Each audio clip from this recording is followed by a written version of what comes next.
문화와 관련된 모든 정보를 풀어보는 문화 이 수다 시간입니다. 이번 주는 올 상반기 트렌드들에 관한 이야기를 준비를 했는데요. 머릿속에 자동으로 떠오르는 어떤 흐름들, 단어들 있을 것 같습니다. 그리고 깊숙하게 들여다봐야 읽히는 흐름도 있겠죠. 그래서 김원식 평론가 모시고 보다 자세한 이야기 나눠보겠습니다. 안녕하세요. 네, 안녕하십니까. 예. 시즌별 트렌드, 상반기 트렌드, 올해의 트렌드, 트렌드란 말 집어넣어서 기사도 많고, 굉장히 다양한 그런 네, 컨텐츠들이 그렇습니다. 있는 것 같아요. 근데 트렌드가 뭡니까? 사실 이게 트렌드라는 단어를 좀 오용하는 경우가 많이 있어요. 네. 트렌드는 엄밀하게 보면 얼리 어답터도 아니니까 초기에 수용하는 것도 아니고요. 많은 사람들이 그게 확산돼 있는 상태를 얘기를 하거든요. 맞습니다. 유행이 예, 트렌드죠. 그렇습니다. 예. 그런데 유행이 아닌 거를 자꾸 유행이라 얘기하는 경우도 있는데요. 잘 모르는 거를. 네, 그렇습니다. 자기 혼자만 아는 거를 저는 트렌드라고 사실 막 트렌드 제시를 별로 해요. 안 좋아해요. 예. 그래서 마치 이제 유도하는 어떤 그런 측면이 있는데, 최근에 이제 가심비 같은 것도 많이 얘기를 해요. 예. 이게 트렌드인데, 이 작년까지만 해도 아무래도 이제 가성비라는 단어들이 많이 유행을 했는데, 예. 가성비는 일종의 외부적인 효과성이라든지 이런 것들이 뛰어나다. 효율성. 예, 그렇죠. 효과성, 효율성. 돈을 그래서 조금 내고, 적은 비용을 예. 줄이고도 결과는 굉장히 좋다 이런 건데, 그건 이제 객관적으로 지표가 가능한 것이고요. 가심비 같은 경우는 그런 지표가 객관적으로 양적으로 드러난다 하더라도 내 만족에 차야 되는 것 아니냐라는 관점들을 좀 더 많이 부각하는 것이 가심비가 나는 되겠습니다. 오늘 15만 원짜리 뮤지컬 티켓을 사서 그렇습니다. VIP석에서 봐야 좋겠다. 네. 이거 2만 원, 3만 원짜리 A석 이런 거는 줘도 안 본다. 이런 얘기죠, 실제로. 그렇습니다. 예, 그렇기 때문에 가심비라고 하는 너무 거는. 가격 대비가 아니고 약간 좀 가격을 높이 붙인다 주더라도. 하더라도 문화예술 공연 같은 경우는 예. 좀 만족도가 높은 것을 예, 선포하겠다 이런 것이고요. 그래서 실제로 보면 쇼핑이라든지 외식, 여행, 문화생활 그리고 교육 쪽에 가심비를 좀 따져서 이렇게 선택을 한 경험이 있다라고 근데 밝혔습니다. 충격이에요. 교육이 8%밖에 안 돼요. 가심비를 안 따진대요. 네. 그래서 아무래도 이 가심비를 물어봤을 때 주로 이 소비에 초점이 맞추다 보니까 예. 교육을 소비라고 생각을 하지 않는 것 아, 같아요. 그래서 근데 그런 걸까? 아마 실질적으로는 교육 쪽에 예를 들어 인강이다, 인터넷 강의다 그러면 아마 심리적 만족을 많이 따질 거라고 저는 실적으로 생각을 합니다. 그렇죠. 아니, 그래, 교육이 가심비를 많이 따지니까 일타 강사들한테 가서 100명씩 들어가 있어.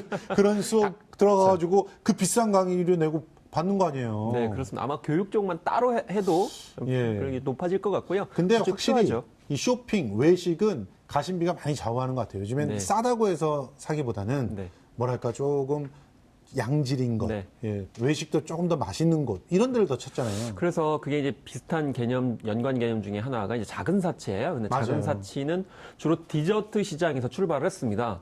그래서 우리나라는 사실 디저트 문화가 그렇게 발전하진 않았는데요. 해외 이제 음식 같은 경우 디저트를 반드시 먹게 되는데 우리는 한식 먹고 나서 반드시 디저트를 먹는 거는 없는데 최근에 디저트 문화가 확산되는데 그 가운데에서도 비싼 디저트. 네. 근데 비싼 디저트지만 그게 약간 고급진 디저트에 네. 대해서는 비용을 지불하겠다. 왜냐하면 아하. 심리적 만족감을 추구하기 위해서다라고 볼 수가 있겠는데, 근데 어떻게 보면 거꾸로 좀 요즘에 비싸지긴 하고 있지만 그 맥락은 작은 거로도 행복감을 추구하는 데는 돈을 너나 없이 지불하겠다라는 심리적 맥락이 있는 거겠죠. 요즘 유행하는 소확행이란 말도 그거랑 좀 통하는 말이죠.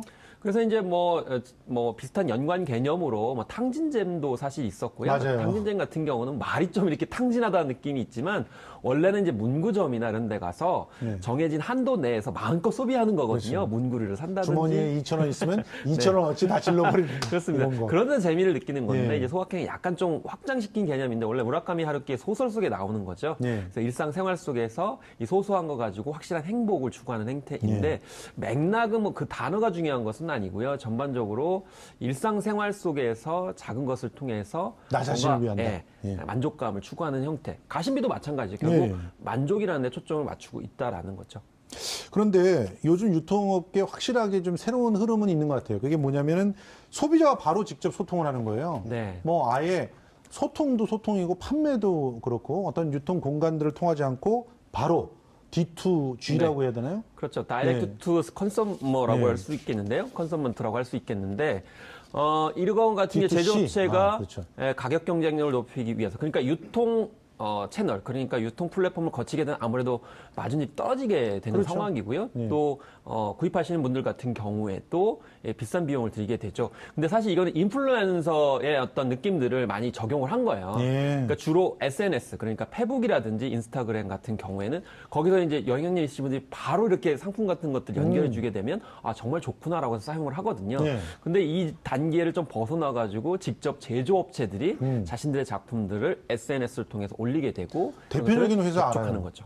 그 아웃도어라든가 네. 그 등산화 이런 거 만드는 칸 땡땡이라고 하는 회사 같은 데 보면 정말 상상하기 힘든 만큼 싼 가격으로 내놓는데 그게 보니까 굉장히 마진을 적게 하고 바로 직접 그런 SNS를 통해서 판매를 하더라고요. 네, 그래서 유통혁명이라고까지 예. 얘기를 할 수 있겠고요. 그 전제는 아무래도 신뢰성이라고 볼 수가 예. 있겠죠. 그리고 또 다른 방식이 바로 크라우드 펀딩을 적용한 방식입니다. 맞아요. 예. 크라우드 펀딩이라는 건 아예 뭐 시제품이라든지 기획안만 가지고 선을 보이게 되고 이것에 마음에 드시는 분들은 크라우드 펀딩에 참여하셔가지고 예. 나중에 상품으로 되돌려주는 것이거든요. 예. 이런 방식 같은 경우는 유리한 것이 사실 업체 입장에서는 이 정확한 수요를 예측하기가 힘들어가지고 예. 곤란한 경우가 있고 이것이 나중에 재고 처리 문제에 발생하기 때문에 재고가 없어요. 예. 예. 그렇게 재고 처리 문제가 해결이 되게 되면 다시 원가에 반영이 되기 그렇죠. 때문에 낮아지는 거죠. 맞아요. 그러니 선순환 방향을 가지고 있기 때문에 이런 점들도 뭐 D2C가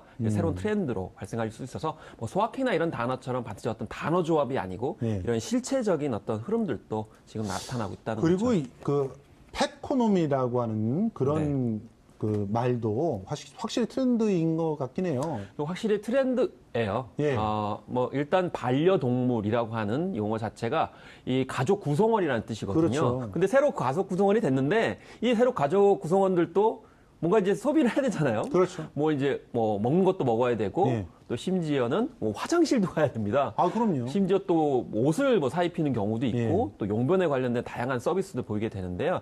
당연히 경제 현상을 일으키게 되는 예. 것이고요.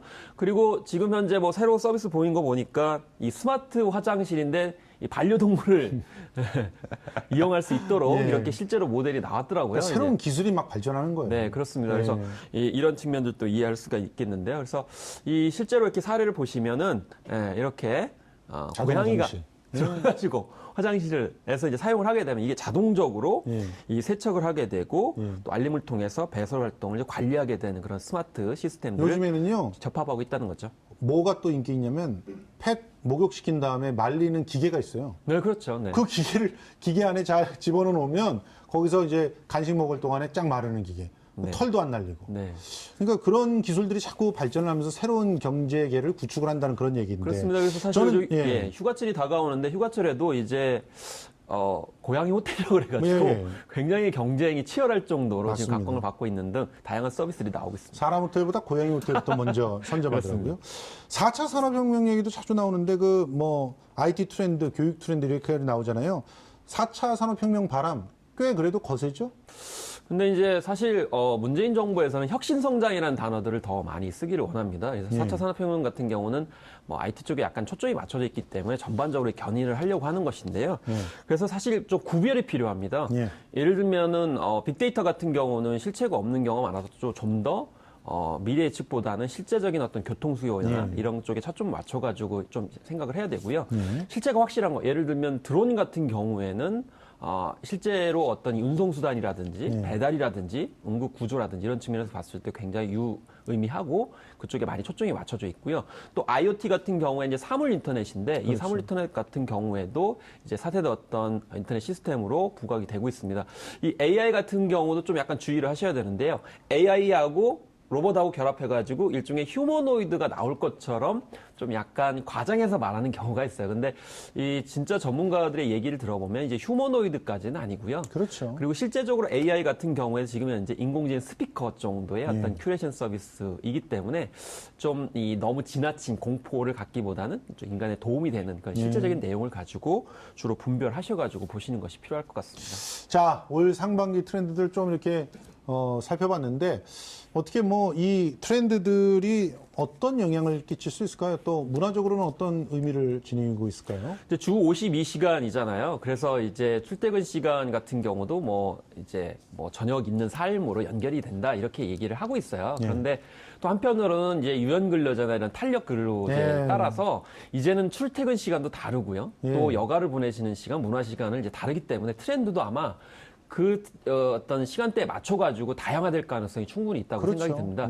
다만 이제 지금 현재 우리 경제 상황 전체적으로 보게 되면 옛날처럼 뭐 큰 브랜드라든지 뭐 이런 것들 소비하기보다는 작지만 자기 만족감을 줄 수 있는 그런 내용들 혹은 소비 제품들 또 여가 활동들이 많이 부각이 될 것으로 보이기 때문에 여기에 초점 맞추고 이제 트렌드들도 바뀔 것이라고 생각이 드네요. 알겠습니다. 뭐 사실 트렌드라고 하는 건 유행이기 때문에 네. 상황과 또 바뀌는 환경에 따라서 달라질 수 있다는 사실을 기억해 두시면서 쫓아가셔야 되지 않을까. 마지막으로 좀 말씀드린 것은 어떤 분이 그런 말씀을 하셨어요. 이 강박적으로 이제 물어보거든요. 당신은 소확행 하십니까? 안 하고 있으면 뭔가 해야 될 것 같은 느낌이 들고 뭔가 소비를 해야 될 것 같다는 느낌이 드는데 이런 이제 이야기죠. 유행이라는 거는 각자 개인이 다 만들어가고 확산시키는 것이다. 이게 이제 정답이라고 저는 그렇습니다. 생각해요. 주체성만 갖고 있으면 트렌드에 휘둘리지 않고도 얼마든지 행복하게 살 수 있지 않을까 생각이 됩니다. 지금까지 김원식 평론가와 얘기 나눠봤습니다. 고맙습니다. 네, 감사합니다.